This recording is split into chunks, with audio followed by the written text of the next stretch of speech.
Le prochain intervenant, Madame Farida Zerrar, l'intitulé de l'intervention, la laïcité dans la société kabyle. Rapidement, pour présenter notre amie, elle est enseignante de mathématiques. Madame Farida Zerrar est en train de finaliser une maîtrise comme dans le domaine des sciences des religions à l'Université de Montréal.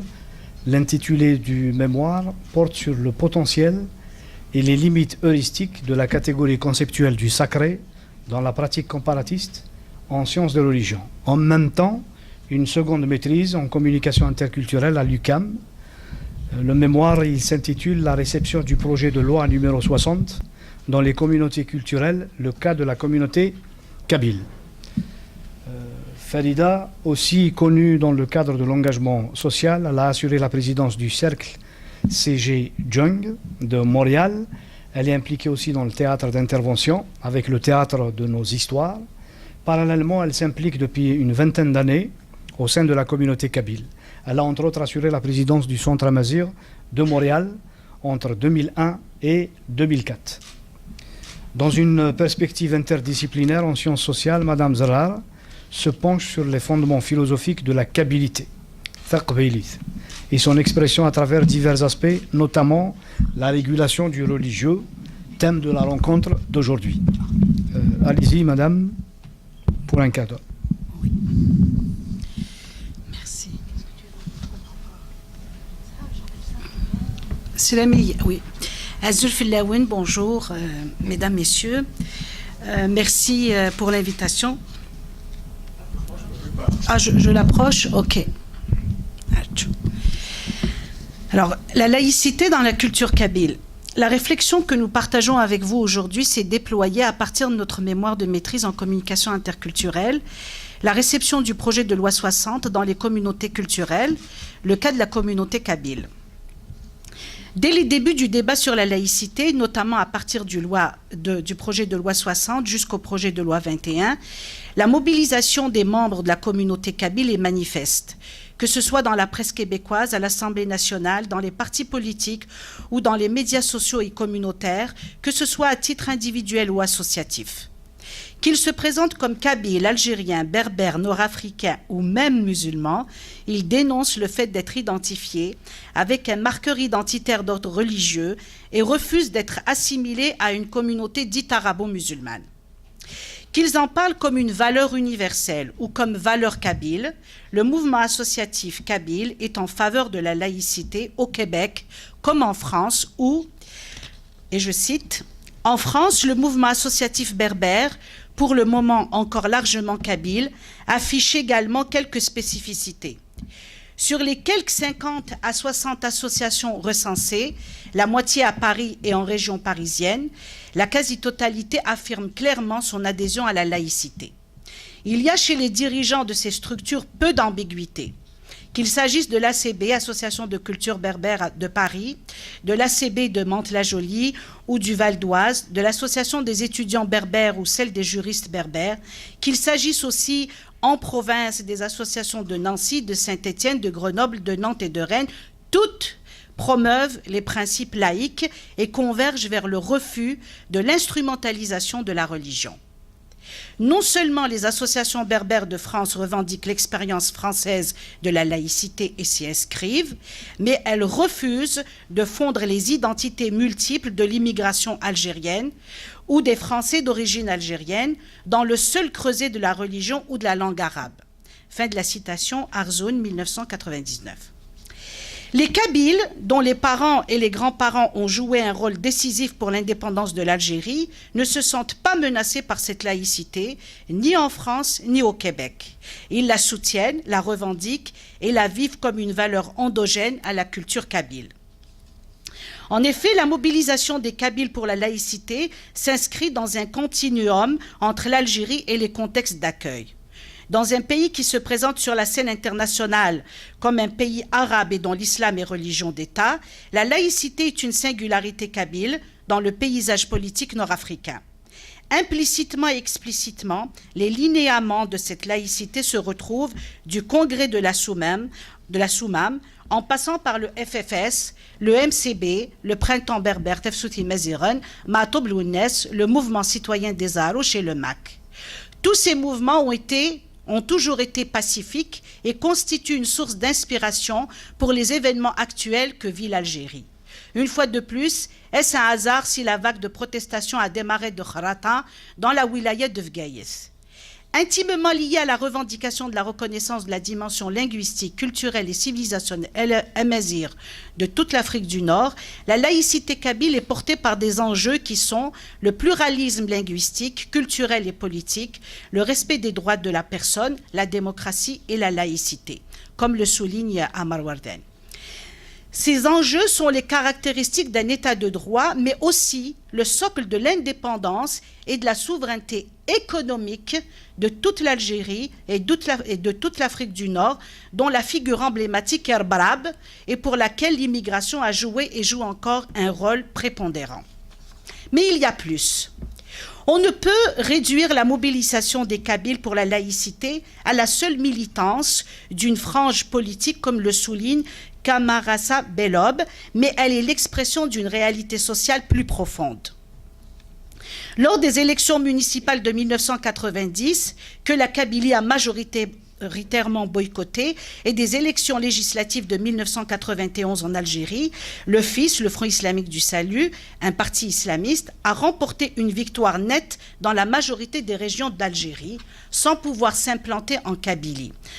Je cite Stora 1995, Brûlé-Fontaine 97, Mahani 2017, où le vote législatif, donc en Kabylie en 1991, a boudé le FIS à 94%, Mahé 2001. Ces résultats du vote sont en cohérence avec l'organisation sociopolitique du village kabyle et le fait que le FIS n'ait pas pu s'implanter en Kabylie. Dans la structure du village kabyle, les pouvoirs politiques et religieux sont séparés. En effet, l'Assemblée du village Tejmeit est une véritable institution et comme le mentionne entre autres Plantade, elle est une autre illustration de la proto-laïcité endogène de la société kabyle. Tejmeit constitue un remarquable espace de débat laïque sur les affaires de la cité. Les discussions de la Tejmeit concernent la gestion réelle et concrète des affaires du village et ne déviennent pratiquement jamais dans le domaine théologique. Plantade 2012, fin de la citation. Conséquemment, un parti politique qui tire sa légitimité d'un pouvoir religieux est de facto rejeté par les us et coutumes kabyles, car elle est l'expression d'un rapport au sacré à partir duquel se déploie la régulation du religieux au sein de la société kabyle. Des expressions comme « Thaqveilit Zouerdin » qui signifie la kabilité après séance sur la religion, ou encore « Yizwertam Tazalith » qui signifie le couscous après séance sur la prière, ou encore « Akhamis Izmir » dont l'équivalent serait « Il s'occupe de nettoyer la mosquée alors qu'il est incapable de nettoyer sa propre maison », ou encore « Jma'alimen » qui signifie « au nom de toutes les fois », font partie des indices importants, surtout dans la tradition orale africaine de Kabylie, qui mettent en relief la vision du monde kabyle quant à la régulation du religieux. Ok. La non-observance des... j'ai un petit blanc ici. La non-observance des règles, la non-observance des pratiques... Censure divine. La non-observance des règles religieuses.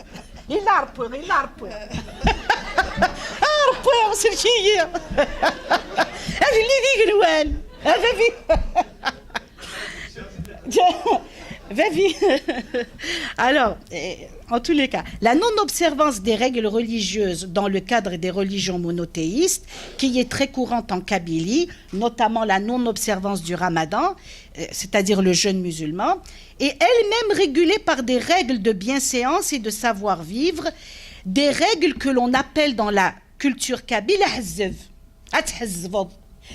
أمغارة ستحزفض أخر في ما ستحزفض كلش ستحزفض. Alors, ce terme pourrait se traduire par prendre en considération l'autre et s'inscrit dans une éthique de l'altérité. En effet, la philosophie kabyle nous apprend que Personne n'a construit le monde seul. Et elle est au cœur de son éthique de l'altérité. Et au cœur de son éthique de l'altérité réside cette prière. Mon Dieu, fait que nous ne soyons ni au-dessus des autres, ni au-dessous des autres. Pour les Kabyles, l'enfer le plus terrifiant ne réside pas dans un hypothétique au-delà, car au Sadwi du Rajensin, personne n'est revenu de là, en parlant de l'au-delà, mais réside dans le fait d'être en dehors de la condition humaine. C'est les processus de déshumanisation qui représentent l'enfer pour les Kabyles. C'est pas se retirer en enfer, là, les brochettes et tout ça. Pour les Kabyles, comme beaucoup d'Africains, et je cite Traoré a écrit un livre qui s'appelle « Le viol de l'imaginaire ». Tout est lié, tout est vivant, tout est interdépendant, nous enseigne Amadou Ampateba, en se référant aux religions traditionnelles africaines. C'est pourquoi, ajoute-t-il, chaque action a une répercussion qui lui est propre sur l'ordre universel. L'homme doit assumer sa responsabilité quant aux liens, tantôt visibles, tantôt invisibles, dont l'ensemble confère un sens à la vie. Traoré, 2007, page 7. C'est à partir de cette sagesse des vieux peuples de la terre, dont l'un des aspects est le code de la Naya, le code de protection, l'ancêtre de la Convention de Genève, que les Kabyles se mobilisent aujourd'hui, encore une fois, pour promouvoir le projet de loi 21. Dans le contexte d'origine comme dans le contexte québécois, ils dénoncent la prise en otage par une instrumentalisation politique partisane et le savoir-faire des tenants de l'islam politique du débat sur la laïcité. Le débat sur la laïcité est réduit à un va-et-vient incessant entre l'inclusion et l'exclusion d'une communauté dite musulmane et qui serait majoritairement arabe. En masquant sa diversité ethnoculturelle, linguistique, religieuse et la multiplicité des points de vue quant à la régulation du religieux dans différentes sphères de la société, il est aisé de taire les voix dissonantes qui remettent en question l'hégémonie arabo-musulmane et soutiennent la laïcité de l'État. Il résulte une double polarisation qui oppose une société québécoise religieuse, donc impie, qui vont tous rôtir en enfer, à des communautés culturelles exclusivement religieuses et qui fabriquent des bons et des méchants. Et tu l'as souligné dans ton intervention, les bons sont contre le projet de loi 21 et aiment les musulmans, tandis que les méchants le défendent et détestent les musulmans. Or, la réalité du terrain nous démontre que ces catégorisations sont erronées et ne sont que l'expression de l'instrumentalisation de la religion musulmane, aussi bien dans le contexte des pays d'origine qu'en Occident. Cette polarisation est un véritable levain pour les extrémistes de tous les côtés qui se légitiment mutuellement en dépassant les frontières du Québec et du Canada tout en s'y exprimant. Les tueries de Québec, de la Nouvelle-Zélande et du Sri Lanka illustrent bien la situation. C'est dans ce contexte que la partisanerie politico-religieuse fait de l'affichage des signes religieux un enjeu de représentativité extrêmement important. En effet, l'État est un espace puissamment symbolique qui doit être préservé de toute compétition à la représentativité ou de toute surenchère identitaire. La laïcité de l'État est l'explicitation de sa neutralité, de son impartialité quant aux différences ethnico-religieuses et dans la société kabyle, elle est l'expression du code de la Naya. Dans la philosophie kabyle, la laïcité de l'État est l'expression d'une politique équitable car depuis l'Antiquité, la Kabylie a eu à gérer une multitude de courants religieux qui ont cohabité sur son sol. Pareillement, au Québec, moult mémoires collectives porteuses de visions du monde et de mythologies différentes se côtoient avec leurs histoires respectives dans lesquelles s'exportent les conflits comme les solidarités. A-t-on pensé à la réaction d'une personne de confession juive qui aurait recours à des services étatiques prodigués par une personne arborant la croix gammée ou une forme qui l'évoque fortement? En kabyle, je dirais, est-ce que t'hazvem et le juif ni la croix gammée? En kabyle, c'est comme ça qu'on le dirait. Elle serait complètement dans son droit car, avant d'être associée au régime nazi, elle est à l'origine un symbole religieux signifiant bonne fortune ou bien-être. A-t-on pensé à un Palestinien qui se fait servir par un représentant de l'État portant la kippa? Est-ce que n'hazzivi le Palestinien? Avons-nous pensé à un Tutsi qui se fait servir par un Hutu, s'affichant comme tel, qui arbore un magnifique sourire en disant « Bonjour, hi ».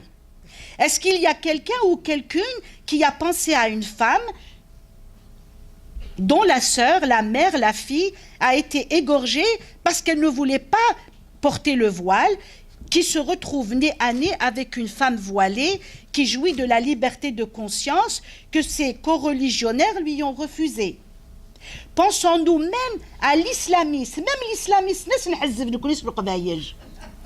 qui croit profondément que l'ethnie et la langue arabe sont sacrées, qui se fait servir par un kabyle qui porte la croix des Imaziren, comme toi, homme libre en berbère, ou une broche à l'effigie de Matoblounes qui lui rappelle qu'il n'est pas arabe. Dans ce village global qui est devenu notre monde, il n'y a pas que le commerce matériel qui doit être équitable, mais aussi le commerce immatériel des valeurs morales qui sont au service de la vie et de l'éthique de l'altérité. La laïcité de l'État au Québec n'est même plus l'expression d'une société qui veut préserver égoïstement l'identité québécoise. Elle est une condition sine qua non qui rend effective et opérationnelle la Charte canadienne des droits et libertés et la Charte québécoise des droits et libertés de la personne. La laïcité kabyle est la manifestation de la sagesse des vieux peuples de la terre qui savaient vivre en bonne intelligence avec la vie et pour qui la foi, en bonne intelligence avec la vie, comme le dit si bien Braidotti, et pour qui la foi, c'est la vie à sa plus haute intensité, comme le dit si bien Christian Bobin.